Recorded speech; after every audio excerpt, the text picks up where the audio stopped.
por los simpaticolíticos. Entonces son tres grupos específicamente de fármacos. Primeramente tenemos los agonistas de alfa-2, que ya los habíamos visto anteriormente, pero vamos a recordar un poco de qué se tratan ese tipo de fármacos para que veamos por qué sirven para poder tratar la hipertensión arterial. Entonces, los agonistas de alfa-2 es un receptor que está ligado a proteína GI, o sea, proteína GI inhibitoria, por lo tanto va a servir para controlar la presión arterial. La proteína GI inhibitoria actúa a nivel de los vasos sanguíneos aumentando la vasodilatación. Eso es lo que nos permite controlar la presión arterial. En este caso yo puse tres fármacos, que uno es la clonidina, otro es la metildopa, y esos dos fármacos decidí meterlos porque pues son de los más importantes para la regulación de la presión arterial. Al ser agonistas del receptor GI, que en este caso sería inhibitorio, por esa razón nos sirve para controlar la presión arterial. Tenemos el otro grupo, que son los beta bloqueadores. En este caso los beta bloqueadores no selectivos. Yo en este caso metí tres fármacos, que son el propranolol, el metoprolol y el atenolol. También hay otros fármacos como la betalol, y también hay otros fármacos como el carvedilol, que también funciona. En este caso, esos no van a actuar a nivel de los vasos sanguíneos, esos van a actuar a nivel directamente del corazón y sobre el receptor beta-2, que también es a nivel bronquial, pero eso ya es un poquito aparte. Entonces, ¿qué es lo que va a ocurrir? Primeramente tenemos un aumento de la contractibilidad cardíaca. En este caso, al ser antagonistas de esos receptores, van a disminuir la contractibilidad cardíaca, lo que va a disminuir la presión arterial. Muy por encima esa parte. Por otra parte tenemos los alfa bloqueadores, en este caso del receptor A1. El receptor A1 está asociado a proteína GG. Esa proteína GG es activatoria, entonces al ser antagonistas de alfa 1 van a ayudar a la presión arterial. En este caso yo puse aquí unos ejemplos que son la praxisocina, la dexosina y por último ya les dije el mecanismo de acción, que es alfa 2, lo que ayuda a la vasodilatación de los vasos sanguíneos. Eso por esa parte en simpaticolíticos muy por encima, porque ya los habíamos hablado anteriormente. Pero por ejemplo la metildopa, ¿no la habíamos visto? Sí, la metildopa la habló mi compañero Juan en la clase. ¿Qué habló Juan? Dígame, ¿cuál es la base de la metildopa? ¿Para qué se utiliza principalmente en los hipertensivos? En ese caso la metildopa, la clonidina, metildopa, esa vez Juan nos hablaba de la metildopa que actuaba a nivel de los vasos sanguíneos. En este caso, esa vez nos hablaba de específicamente en pacientes embarazadas. ¿Ves que no revisaste el tema? No es lo que habló Juan. A mí no me interesa lo que habló Juan, me interesa lo que usted sabe. ¿Listo? Está bien. El metildopa es el principal antihipertensivo muy utilizado en trastornos hipertensivos del embarazo. Ya como lo mencionó su compañera previamente, saben que los primeros grupos, los que son IECAS, los que son arados, están contraindicados en el embarazo. Ya ahorita van a haber otros grupos que sí se pueden dar también en el embarazo, como son los casos antagonistas. ¿Sí? Pero uno de los que principalmente utilizan, sobre todo la metildopa, porque viene en solución inyectable y se puede colocar intravenoso en casos de emergencias hipertensivas tipo preeclampsia, ¿sí? Antes de que terminen convulsionando con trastornos renales graves o con trastornos metabólicos graves, utilizan este medicamento para controlar esas crisis. Y la clonidina, pues sí, es un alfa-2 agonista que acá en Colombia viene solamente en tabletas de 150 microgramos, o 150 miligramos o 0.15 microgramos, es lo mismo, ¿listo? Y la dosis va a ser más o menos en adultos de 150 miligramos cada 2 o cada 8 horas máximo, ¿listo? La clonidina es un fármaco antihipertensivo muy útil, pero como tercera línea, o sea, no es de los iniciales utilizados, porque realmente sí ayudan a mejorar mucho o a controlar bastante la hipertensión en caso de que no respondan inicialmente a los ARA-2, a los IECA, a los diuréticos, a los beta-bloqueadores, ya empiezan con clonidina como para reforzar ese efecto terapéutico. Pero la idea de la clonidina en algunas ocasiones, ¿sí? O de acuerdo a lo que tengo entendido, no sé, igual ahorita ustedes me van a socializar bien la guía, la clonidina no debería utilizarse por uso crónico, ¿sí? Solamente en casos especiales. ¿Por qué? Porque la clonidina, como tiene efectos sobre el receptor alfa-2 agonista y ansiolítico, puede generar algo de tolerancia, no adicción al medicamento, pero sí, por ejemplo, cuando, no es tolerancia, es como si yo la quito abruptamente, me puede generar un efecto rebote y unas crisis de hipertensión muy graves. ¿Listo? Entonces, por ende, la clonidina si se va a retirar en un paciente que ya tiene la tensión arterial controlada, hay que hacerla de forma gradual y de forma lenta. Por lo demás, beta-bloqueadores, eso sí ya los habían hablado y lo habían explicado muy bien.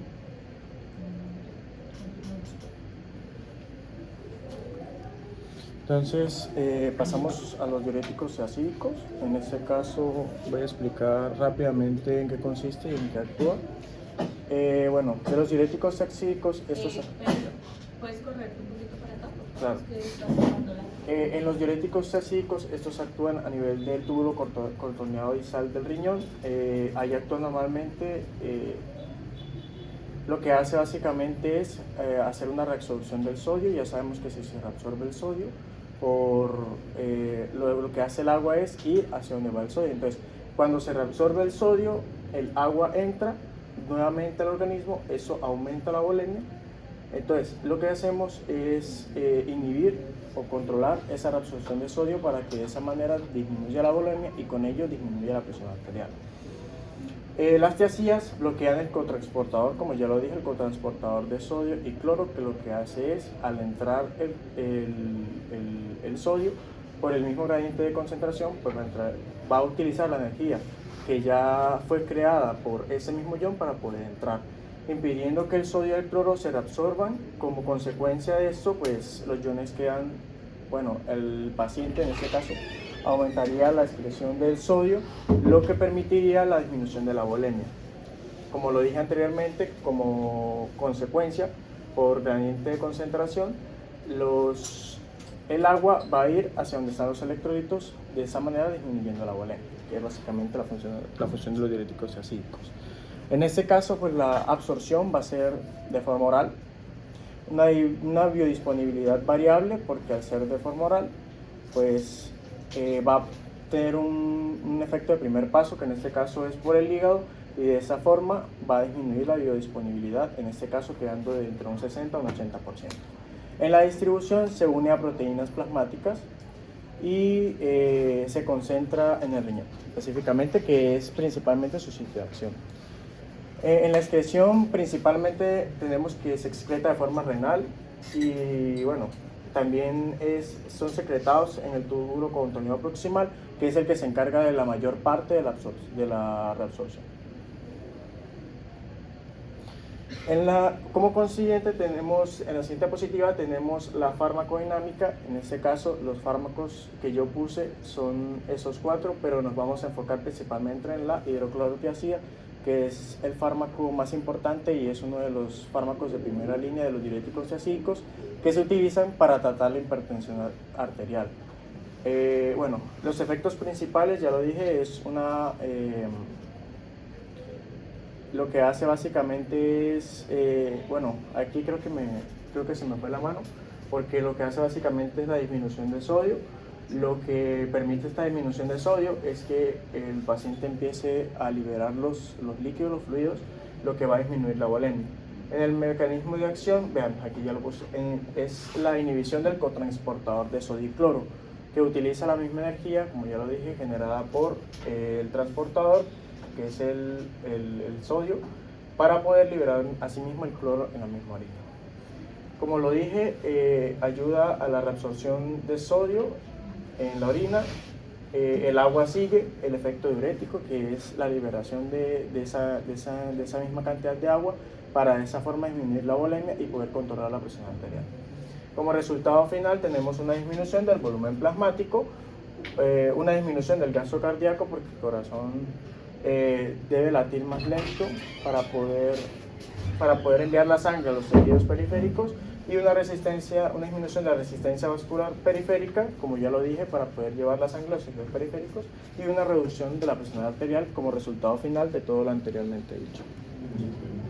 Entonces aquí tenemos la hidroclorotiazida. En este caso tenemos que viene una presentación farmacológica, como ya lo dije anteriormente, vía oral, en tabletas de 40 miligramos, entre 40 y 1.25 miligramos, pero esta viene disuelta con otros fármacos. Ya ahorita les explico bien eso porque ahí viene combinada con otro fármaco. Entonces la dosis es de 12.5 a 25 miligramos al día. La dosis de inicio de acción es de entre 1 a 2 horas. El pico máximo que alcanza el fármaco es de 4 a 6 horas, y ya la duración total pues suele ser de entre 12 a 18 horas. En las interacciones farmacológicas, pues ese es uno de los que puede combinarse con la mayor parte de los fármacos. En este caso se puede combinar con IECA-CRA2 y beta bloqueadores también. El efecto potencia la disminución de la presión arterial cuando se combina con los IECAs, ARA2 y beta bloqueadores, y pues puede haber hipotensión, sobre todo al inicio, cuando el paciente acaba de recibir el fármaco, pues puede existir esa hipotensión al principio, pero luego ya es controlada un poco mejor. Entonces, se puede también combinar con digoxina.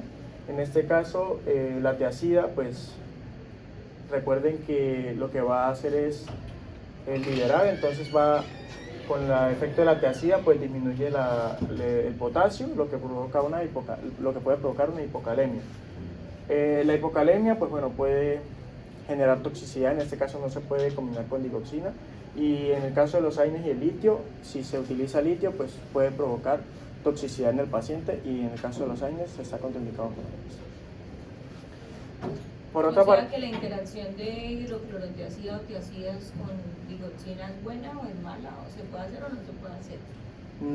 En este caso no se podría hacer. Exactamente, no se recomienda. No se recomienda, no es lo más recomendable. Porque aumenta el riesgo de toxicidad de la digoxina. Aumenta el riesgo de toxicidad. Y tampoco se puede. Claro, todo lo que altera potasio puede provocar arritmias. Y en este caso, por ejemplo, tampoco el litio no se puede utilizar, y los AINES tampoco. En este caso el litio porque, bueno, cuando se usa como terapia para algunas patologías, pues puede generar más toxicidad, igual que los IECAs y los ARA2, que también generan toxicidad cuando se combinan con litio. En los efectos adversos, pues la hipocalemia es muy frecuente, lo más probable que pase, la hipotensión y la hiponatremia, que es básicamente la disminución del sodio.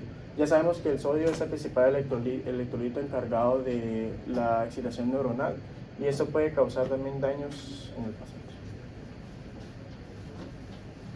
De ese, la hidroclorotiazida es la que más interacciones tenía con los fármacos hablados anteriormente, entonces solo metí ese que según la guía es de primera línea.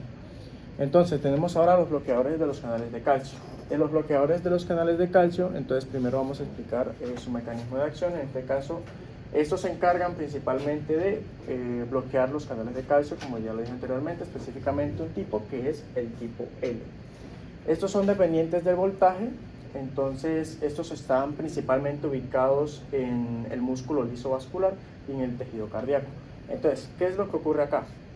Si nosotros bloqueamos estos canales de calcio, la célula no va a poder hacer una repolarización, por lo que no va a poder contraerse ni hacer vasoconstricción. En este caso, actúa principalmente en el músculo liso y en el corazón, en el nodo IB y en el nodo AB también. ¿El nodo qué? Auriculoventricular y el nodo sinusal. Entonces actúa IB. IB. IB. ¿Cuál es IB? AB, auriculoventricular, y en el nodo sinusal. Pero IB no existe. No, perdón, qué pena, me equivoqué. Qué pena. Entonces, al bloquear estos canales, pues disminuye la entrada de calcio. Pero Como antes de que continúes, devuelvas a los hidrofluorotiazida diuréticos. Bueno, yo ahorita los compañeros de falla cardíaca van a hablar de los demás diuréticos, ¿no? Entonces, en resumen, este grupo de fármacos es muy importante, yo lo mencioné ayer, ¿sí? Entonces, ¿a qué nivel actúa la hidrofluorotiazida? Distal. ¿Por qué genera hipocalemia? Intercambio. ¿Por qué? Hay Sí, pero Sí. en ese contexto, si sale bastante sodio y entra potasio, ¿no sería al contrario? no, porque se excreta el sodio y se entra el potasio. Por eso, ¿no? O sea, se está excretando el sodio ¿hacia dónde? Hacia afuera, hacia la luz renal, hacia el, ajá, Exacto. hacia la luz renal, Exacto, o sea, la orina. hacia la orina, Básicamente, exactamente. listo. Para que más o menos entiendan. Y si usted me dice, sale sodio y entra el potasio, ¿cierto? Sí. Entonces, sistémicamente eso no se vería más como una hipercalemia y no como una hipocalemia. ¿O qué es lo que adicionalmente pasa? Una hipercalemia No, sí hay una hipocalemia. intracelular. Pero, espere, ¿Alguien tiene la explicación? espere, la reabsorción ¿De cuál reabsorción? de sodio, De de sodio, De los canales, de los del canales. canal del intercambiador sodio. Ujú, Cloro. sodio, cloro. Listo. Pero ¿qué pasa con el potasio?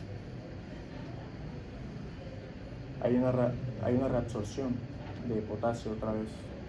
dentro. Sí, pero eso no representaría una hipercalemia. Ok, ¿qué pasa? No, pero si mecanismo de acción de la furosemida también incluía un transportador que era sodio cloropotasio que ¿De incluía la los tres furosemida? estados. Ajá, pero la furosemida No, internet. es un diurético, pero no. Pues sí, ese es otro video porque ya luego hablamos en la siguiente clase, pero no lo estoy hablando de la hidrofluorotiazida. Pues bueno, hay una activación siguiente de un intercambiador también transportador que se llama ENAC, ¿sí? Que tiene que ver también con el sodio, pero este sí hace que el potasio se elimine, o sea, se elimine sodio y se elimine el potasio también, no se reabsorbe, ¿listo? Como tú lo estás diciendo. Además, recuerden que todos estos medicamentos antihipertensivos, ¿qué van a pasar? ¿Van a activar o van a inactivar el sistema renina, angiotensina, aldosterona?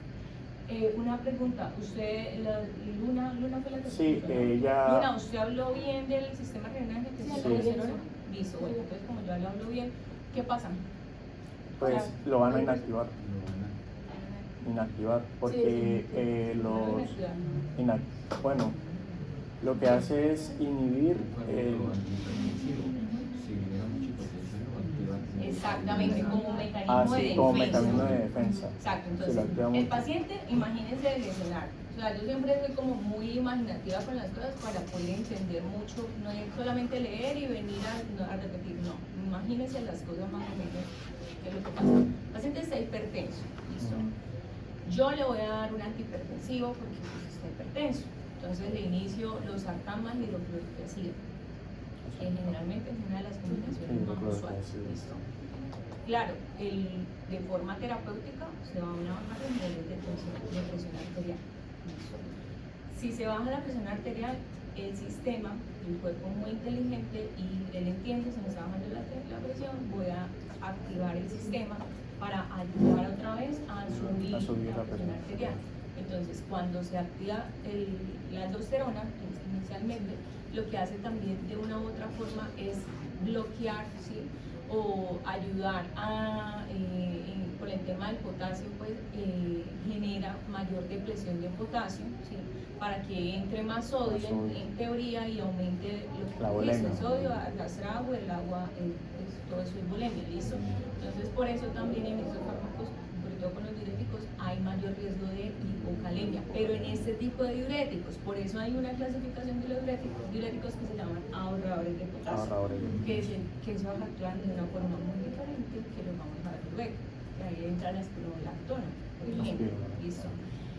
Entonces, más o menos eso es lo que pasa. Por eso, casi siempre los antihipertensivos generan trastornos de sodio, de potasio. Sí, de sodio, potasio, de sodio de también. electrolitos. Por eso siempre pues hay que hacerle seguimiento a esos electrolitos. No está de más viendo todos los días, obviamente no, pero aunque esto no lo hacen de rutina, porque si ustedes ven en los programas de crónicos de los pacientes hipertensos, les mandan perfil lipídico, algunos glicemia, perfil renal, microalbuminuria y ya, pero nunca nadie mira los electrolitos y eso es muy importante, ¿cierto? Porque aumenta el riesgo de arritmia, porque aumenta el riesgo de deterioro neurológico, de descompensación en general. Listo. Continuamos por. Y bueno, ¿y cuál es la fórmula de la presión arterial? Resistencia vascular periférica por gaso cardíaco. O al revés, por resistencia vascular periférica. Entonces, por eso, todos los fármacos antihipertensivos se enfocan en disminuir la resistencia vascular periférica y disminuir la eulemia o el gasto cardíaco. Gasto cardíaco. Por eso se utilizan todos estos fármacos con estos mecanismos de acción. Continuamos. Bueno, listo, entonces tenemos los calcioantagonistas, ya les dije en qué tipo de receptores, que son los receptores tipo L, los canales de calcio de tipo L. Entonces, ¿qué es lo que va a ocurrir? Al bloquear esos canales, pues disminuye la entrada de calcio. Ustedes se preguntarán, ¿a dónde aumenta la entrada de calcio? Pues simplemente el retículo sarcoplásmico, que es el que se encarga de generar el calcio para poder hacer la contracción muscular en las dos fibras musculares, pues se utiliza el calcio principalmente como el electrolito. Entonces, lo que reduce la activación de la calmaolina y pues bueno, de esa manera pues no existe una contracción de ese músculo liso arterial. Entonces, en el corazón va a ocurrir algo diferente. La disminución del calcio intracelular genera la reducción de la contractibilidad. Si nosotros reducimos la contractibilidad del corazón, pues va de esa forma, pues estamos afectando uno de los valores de la fórmula de la frecuencia cardíaca, de la presión arterial, qué pena, de la presión arterial, que es el gasto cardíaco. En el caso de esta estamos afectando la presión arterial periférica, que es otro valor de la presión arterial. Entonces, pues de esa forma podemos controlarlo, tanto esos calcioantagonistas lo controlan tanto a nivel del corazón como a nivel de los vasos sanguíneos. En la farmacocinética, entonces tenemos la absorción, principalmente va a ser por vía oral. Los fármacos de ese tipo tienen una muy buena biodisponibilidad. Algunos se afectan por alimentación también. El metabolismo principalmente va a ser alto a nivel hepático. La distribución va a ser amplia en tejidos. La unión es un poco variable a proteínas plasmáticas y la eliminación pues va a ser renal. En la farmacodinámica tenemos entonces estos fármacos de acá, que son la nefenidina, el amlodipino y el ditiazem. Entonces los efectos principales va a provocar una vasodilatación. Los efectos van a ser los siguientes: una disminución del calcio intracelular, va a disminuir la contractibilidad del músculo liso, lo que va a provocar que haya una vasodilatación, y en el caso del corazón pues va a disminuir la contractibilidad por la disminución del calcio intracelular. En este caso ellos inhiben los canales tipo L de calcio y disminuyen el calcio intracelular, como ya lo dije anteriormente. Como resultado de eso va a haber una disminución de la presión arterial, va a haber una disminución de la precarga y de la poscarga y una protección cardíaca en ese caso también, y una disminución de la presión arterial. Entonces tenemos los fármacos, que en este caso sería la nefenilina, que en este caso vienen tabletas de 30 a 60 miligramos, tiene una dosis inicial de 10 miligramos, se puede dar 2 veces al día. Una dosis usual de 20 miligramos al día y bueno, una dosis máxima de hasta 60 miligramos al día. Tenemos el amlodipino. El amlodipino viene en una presentación de tabletas. En este caso vienen dos presentaciones, bueno, de las que yo investigué, que son de 5 miligramos y de 10 miligramos. Por último tenemos una dosis inicial que puede ser de 2.5 al... Nifedipina. O es nifenidina. Bueno, yo lo busqué y era nefenidina.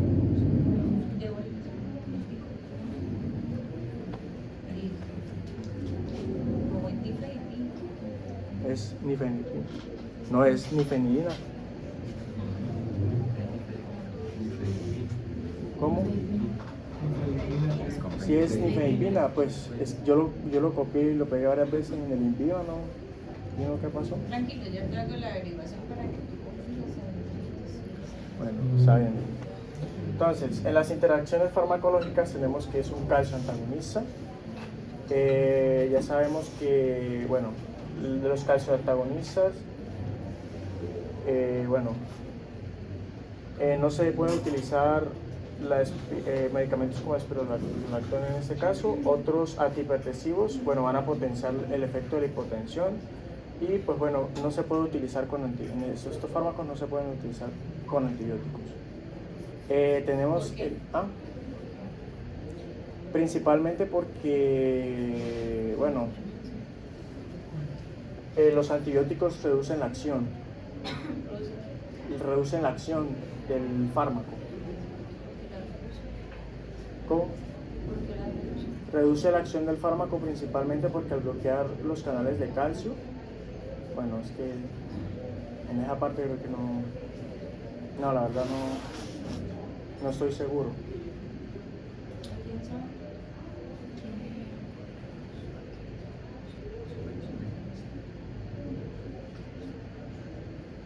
Yo realmente esa acción no la había, esa interacción no la conocía.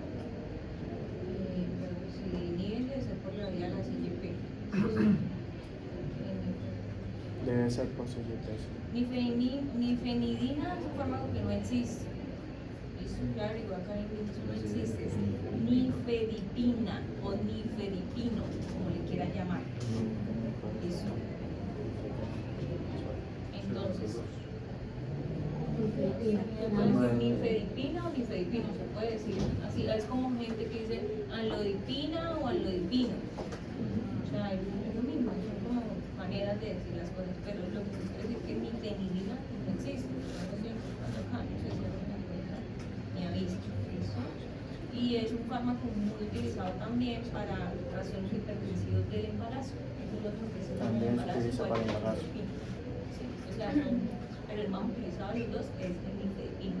Había otro fármaco que se llamaba nimodipina, que también pertenece a los antagonistas, pero ese fármaco fue retirado al mercado hace poco.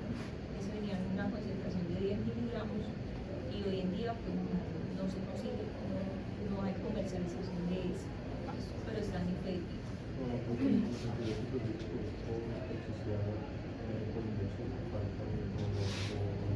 de las vías metabólicas,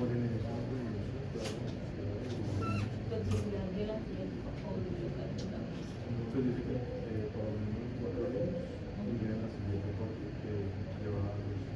La 3 a 4.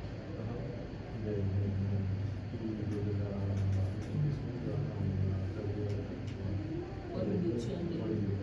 Sí, entonces todo depende. O sea, lo que hablaba de cuando vimos las interacciones, el tema de interacciones farmacológicas, son medicamentos que inducen, inhiben, no solo los antibióticos, cualquier inductor inhibidor de la CYP, y si ese se metaboliza, ¿tú qué viste en la farmacocinética? ¿Se metaboliza por la CYP? Sí, que pasaba, tenía paso hepático. ¿Pero se metaboliza por CYP? Sí. ¿Cuál?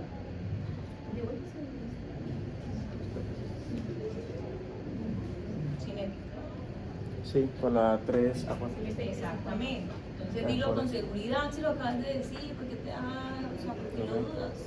Como si no te supieras el tema, como si no lo hubieses leído, o sea, simplemente como si estuvieras leyendo las diapositivas. No, es que yo, no, o sea, bueno. ¿Qué nervios? Sí, Pero tienes que empezar a controlar eso, Pedro. Empezar a controlar eso, Pedro, porque de aquí en adelante, cuando usted pase a clínicas, las preguntas van. Y si usted lo ve más nervioso, más le preguntan y más se la montan. Y se lo voy a decir de una vez a todos. Y una vez que, ay, el profe me la tiene montada, ¿por qué me preguntan? No. Eso es por el bien de ustedes y por formación, y para que lean. Si uno no sabe, pues vuelve y lea, y ahorita ustedes tienen mucha facilidad. Todos se encuentran en internet, en 2 segundos buscan las cosas, entonces no hay excusa para absolutamente nada. ¿Listo? Entonces, yo entiendo que tiene nervios y que uno con nervios se le bloquea todo, pero trata de empezar a controlar eso. Por eso también el ejercicio de pararse al frente a hacer exposiciones, porque no es la primera vez que van a exponer. De aquí en adelante medicina es muy autodidacta, van a exponer un montón de veces y cada vez que expongan lo van a hacer mucho mejor. Cuando yo empecé estudiante también me pasaba lo mismo que usted. Me bloqueaban, no sabía, me preguntaban, así lo supiera, no respondía, ¿sí? Pero esas cosas pues uno las va a ir mejorando con el tiempo. ¿Sí? Eso es para que tú empieces desde ya a hacer el ejercicio. ¿Cómo bloquear los nervios? Nada, pues concéntrese en el tema y usted piense que usted es el único dueño y señor del tema y el único de todo el salón que sabe más, inclusive que yo, ¿sí? Así no lo sepa. Pero tampoco es venir a pararse a decir mentiras claramente, sino de verdad tratar de enfocarse en el tema que usted le leyó y hablar de lo que sabe, hablar de lo que usted hizo todo el trabajo investigativo para hacer las diapositivas. ¿Listo? Continúa por. Entonces, por eso todo fármaco que se ve, ustedes saben que la principal citocromo de las CYP400 de la familia, la principal citocromo que metaboliza fármacos es la reja 4. Hay muchas otras, Sala 1-2, Sala 2-9, Sala 2-19, un montón, que realmente pues yo no los voy a obligar y ya saben que ese examen, si yo le hubiese querido rajar a todos, realmente me hubiese ido solamente preguntando eso, ya se rajan todos. Pero no es la idea, pero sí, por lo menos que aprendan cosas lógicas. O sea, si es un fármaco que se metaboliza por 3 a 4 y si va a interactuar, le voy a dar con otro medicamento que inhibe potentemente la 3 a 4 que le induce potentemente, pues va a haber alguna interacción. O toxicidad o disminución de la Entonces aquí tenemos las reacciones adversas, en este caso son bastante predecibles, en este caso edema periférico, puede provocar también dolor de cabeza o cefalea causado por el mismo trastorno electrolítico, rubor facial, mareo, fue la taquicardia por la disminución de la contractilidad del músculo cardíaco y otros efectos como hipotensión, palpitaciones, náuseas y hiperplasia gingival, que es la inflamación de la encía. En el caso del alopidino, entonces tenemos alopidino, tenemos unas reacciones adversas bastante parecidas, que son básicamente edema, cefaleas, mareos, algunos pacientes pueden haber náuseas, otros pueden presentar fatiga por el mismo trastorno de los electrolitos, otros pueden presentar también lo mismo de la hiperplasia gingival también, otros estreñimiento también por lo que pasa con la interacción del calcio y el músculo liso a nivel del intestino grueso y delgado. Sí, de las reacciones adversas que más generan este grupo de medicamentos, sobre todo el alodipino, son los edemas. Edemas sobre todo en miembros inferiores de los pies. Entonces, paciente hipertenso, que ustedes empiezan a dar edemas en miembros inferiores, claro, uno empieza como a maquinar, ¿será que está empezando a presentar falla cardíaca? No sé, disfunción renal o algo que le esté haciendo retener edema. Pero no solamente, pues obvio, habrá que estudiar eso, porque sí, de acuerdo a otros síntomas, ustedes cuando vean falla, van a saber que, porque edema no es solamente igual a falla cardíaca, ¿no? ¿Listo? Entonces, ¿qué pasa? Hay que mirar la parte farmacológica, y si el paciente en su tratamiento farmacológico tiene alodipino, seguramente sea un efecto secundario del alodipino, y pues ¿cuál es el tratamiento? Retirarlo, porque le está haciendo daño. Listo, a no ser que sea un edema leve, transitorio, que al paciente no le genere incomodidad y pues que a medida que él deambule, camina, eso pues mejor. Listo, porque también es que hay gente que es muy sedentaria y eso también lo hablan en la guía, ¿sí? Ya no se maneja como solo tratamiento farmacológico y ya, no. Ahorita se enfoca mucho en tratamiento no farmacológico. Sí, la dieta, sodio más o menos de 2 gramos al día, ¿sí? Otros hablan de dieta NASH, no me acuerdo el nombre de la dieta, ejercicio. O alguna actividad física, sí, lleva un impacto claramente, pues la mayoría son adultos mayores, aunque no crean que hoy la hipertensión arterial se está diagnosticando de forma más temprana. ¿Listo? Y pues tiene muchas repercusiones, claramente. Y lo otro es bajar los niveles de estrés. También, momento. Sí. Entonces, el DASH. ¿Y qué Enfoques dietéticos para detener la hipertensión. pero de qué es? Es un plan para reducir la presión arterial alta y el colesterol. Se basa en consumir frutas, verduras, granos integrales, proteínas magras y lácteos bajos en grasa. Limitar sal, grasas saturada y grasas medias. Lo que deberíamos Lo que uno debería hacer. Lo que todos deberíamos hacer, no solamente los hipertensos, realmente sí. Y eso sí ayuda a bajar un montón. Listo, chicos, entonces sí, eso es como la idea. Continuemos. Entonces ahora tenemos el Dictiacem, que bueno, viene en tabletas, como le dije anteriormente, de 60 miligramos. Tenemos pues una dosis que puede ser calculada en 3.5 miligramos por cada kilo de peso. Y pues bueno, una dosis usual que va de los 480 miligramos a los 360 miligramos al día. Hasta los 480 miligramos es la dosis máxima que se puede usar. En este caso, en las interacciones farmacológicas, se puede utilizar, bueno, los calcioantagonistas, en este caso son calcioantagonistas. Se pueden utilizar otros antihipertensivos y no se recomienda el uso de antibióticos por la misma degradación de la célula. Porque los antibióticos pueden aumentar los efectos y puede disminuirles el efecto deseado que queremos. Entonces, por esa parte, entonces tenemos ahora los vasodilatadores exclusivos vasodilatadores. Yo había leído que los calcioantagonistas como tal no eran la base del tratamiento, sino que siempre se utilizaban como coadyuvantes. Sí. Exactamente.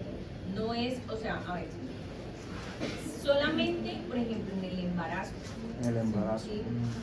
Pueden utilizarse, cuando son trastornos hipertensivos leves o iniciales, sí pueden utilizarse solos. ¿Sí? Porque pues son los seguros, solamente tenemos, si no estoy mal, si la memoria no me falla, no sé si tú o cualquiera de lo que revisaron hayan visto como el tema del embarazo, pero solamente se permiten calcioantagonistas y alfametil-2. Sí. Es dependiendo, si es leve, pues en beneficio, solamente con el calcioantagonista lo manejan y bien. Pero si de pronto ya va más, entonces agregan alfametil-2 con el calcioantagonista. Pero realmente en hipertensión arterial en general, ¿sí? No es primera línea, primero, no debería utilizarse solo, según. Es un coadyuvante. Así como son coadyuvantes los diuréticos, sobre todo los diacídicos, y como son coadyuvantes los betabloqueadores. ¿Listo? Además que también los betabloqueadores los vamos a ver en paro cardíaco, ya vamos a ver por qué. Lo que sí no se debería combinar, y eso sí,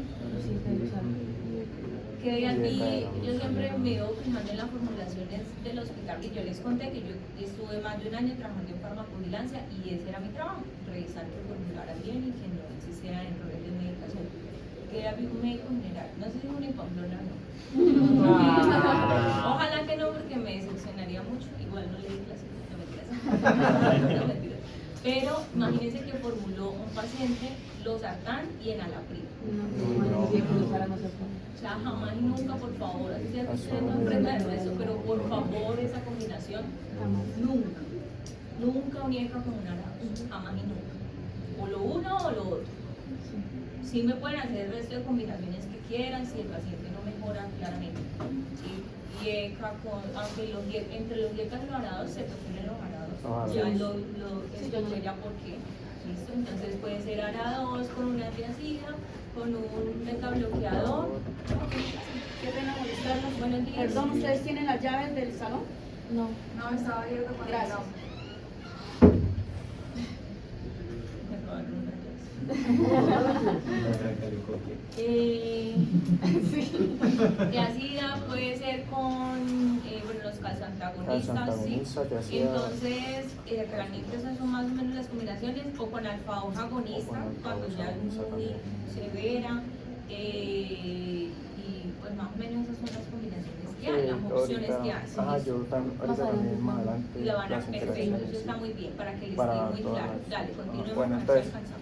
Tenemos entonces los vasodilatadores. En este caso, encontramos, bueno, yo encontré dos vasodilatadores, que es el minoxidil y el nitroprusiato.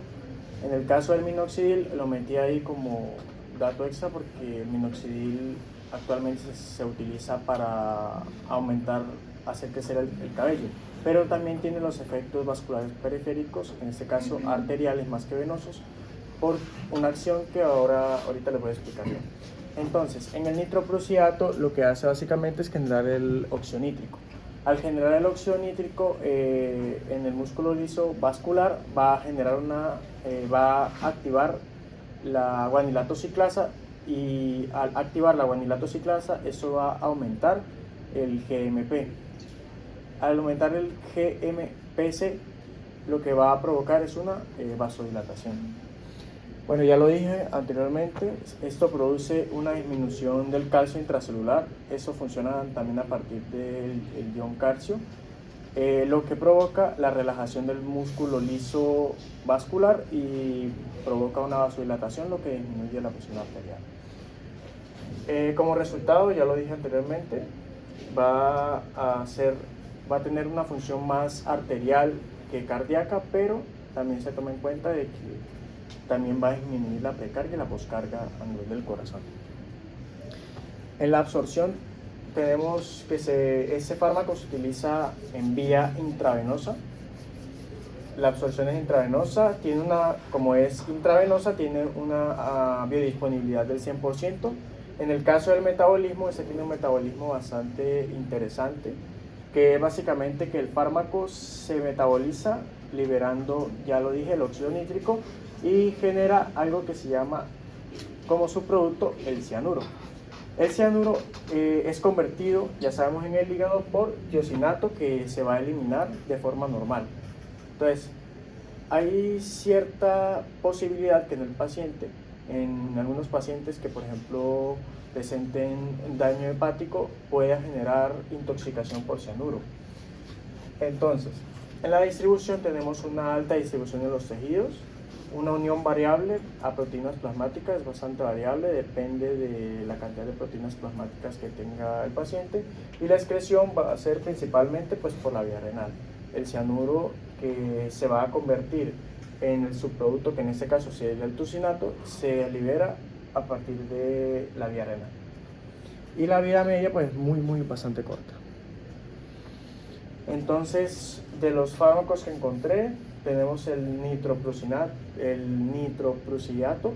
¿Por qué lo puse aparte del minoxidil? Básicamente porque el nitroprusiato es no selectivo, o sea, va a disminuir la presión, va a vasodilatar tanto venas como arterias, ambas.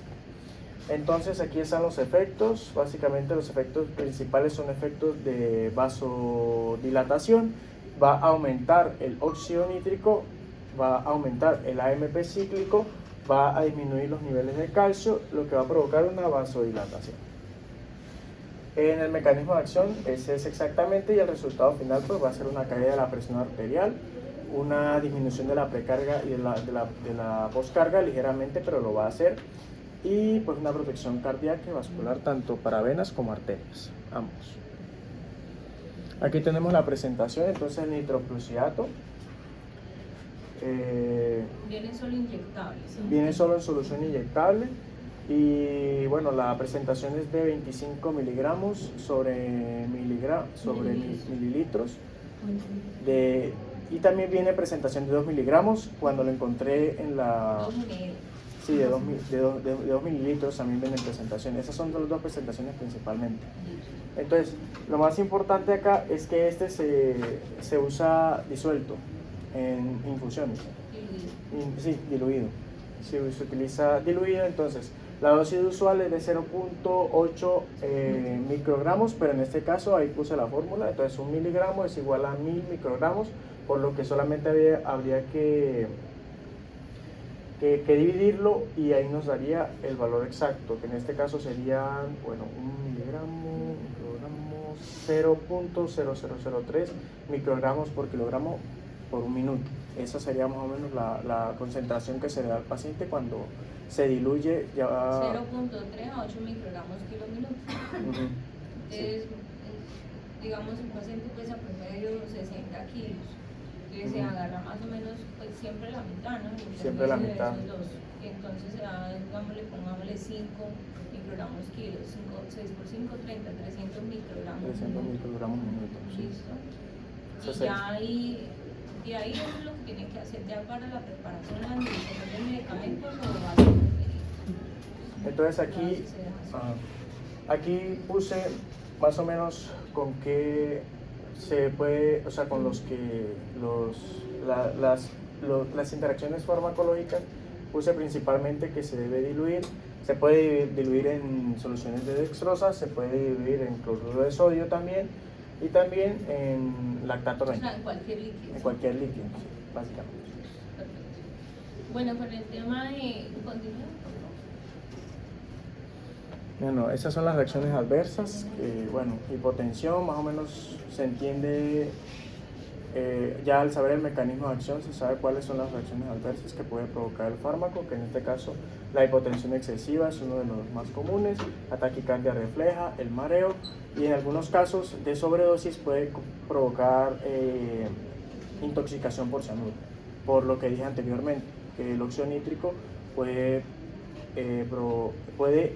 un subproducto pues